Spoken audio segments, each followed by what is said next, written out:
Hey everybody!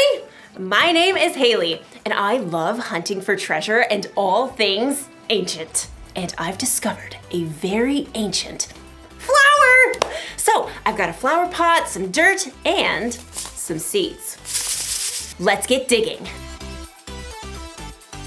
These seeds are for a flower called King Solomon's seal. So, they should remind us to have wisdom. Wisdom is finding out what you should do and doing it. King Solomon is thought to be one of the wisest men who ever lived. Some say this very plant was growing in King Solomon's royal palace. 1, 2, 3!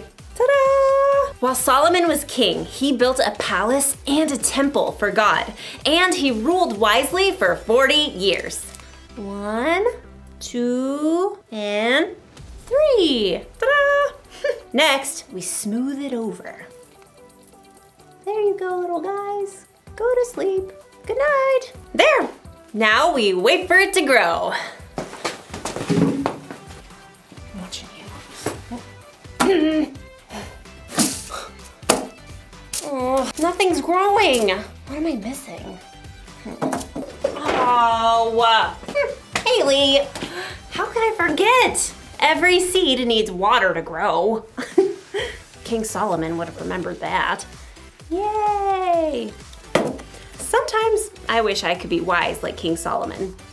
Do you ever wonder how he got to be so wise?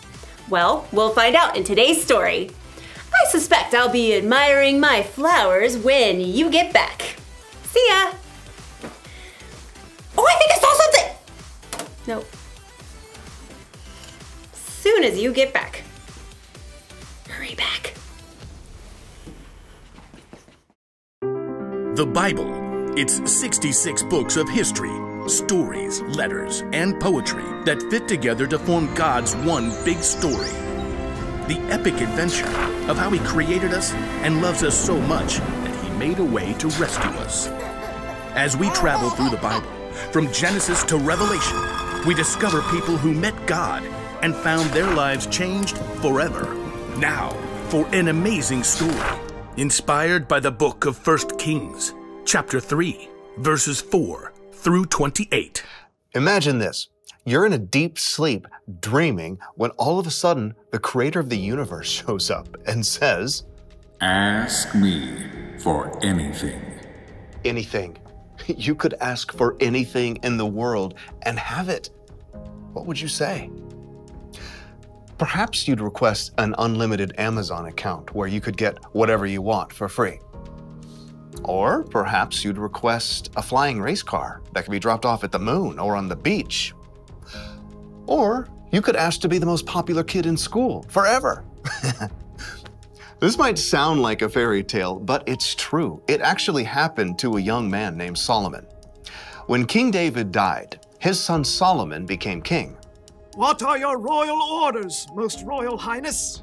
I'm not sure. I've never been king before. Though Solomon was young and inexperienced, his father, King David, taught him to listen to God's words. So, Solomon showed his love for God by obeying His laws. I want to thank the Lord for everything He has done for my family. Solomon traveled to the city of Gibeon, where he offered 1,000 burnt sacrifices to honor God.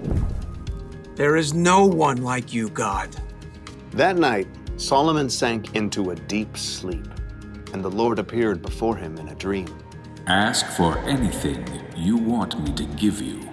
1,000 ideas must have exploded into Solomon's head.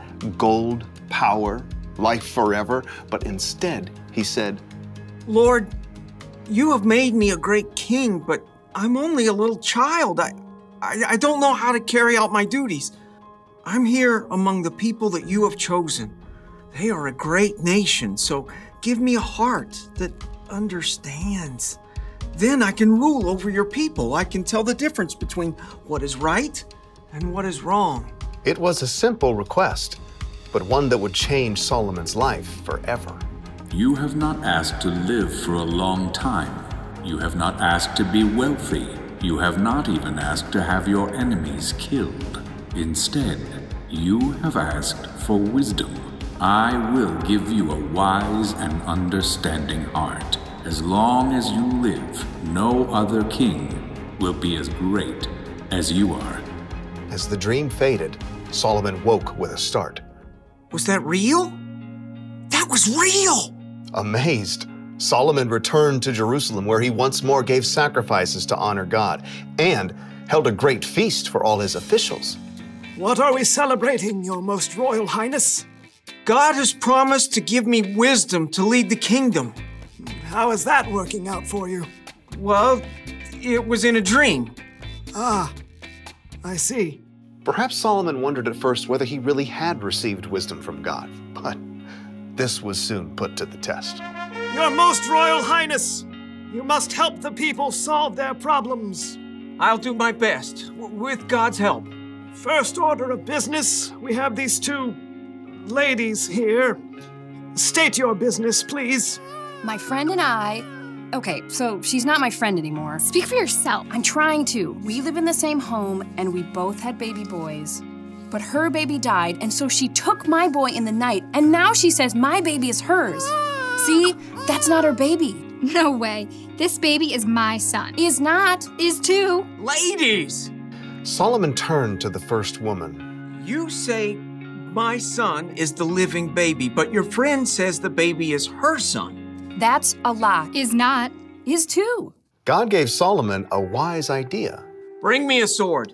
An official quickly brought the king's shining sword. Your royal sword, your royal highness. Solomon studied the two women carefully. Excellent. Now, cut the baby in 2 parts. Give 1/2 to the first woman and 1/2 to the second. Solomon had no intention of harming the baby, but he knew this was the way to find the truth. No! No! Give her the baby. Don't kill him. Oh, whatever. Neither of us will get the baby. Solomon could instantly see which woman truly cared about the baby. Give the boy to the first woman here. She is his mother. Thank you. Oh, thank you. No fair. That was totally a trick. The baby was given to his true mother.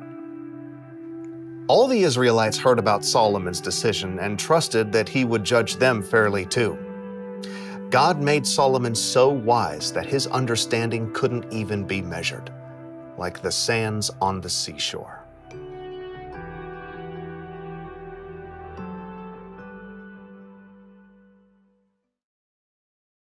So, plants need water to grow. You know what else they need?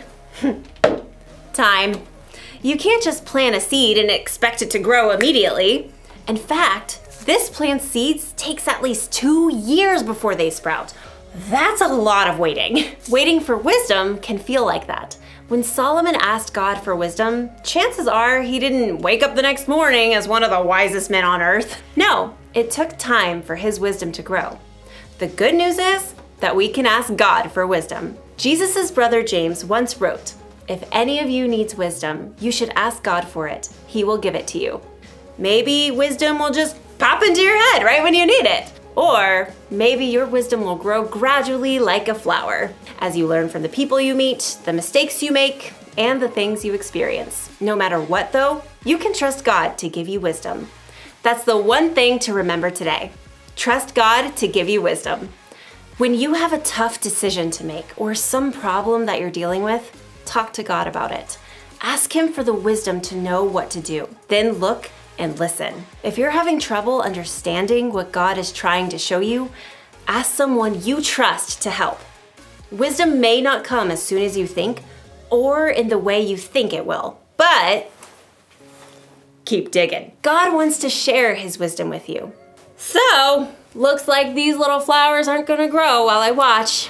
It's gonna take some more time. Check back with me in 2 years, and I will see you then. Bye.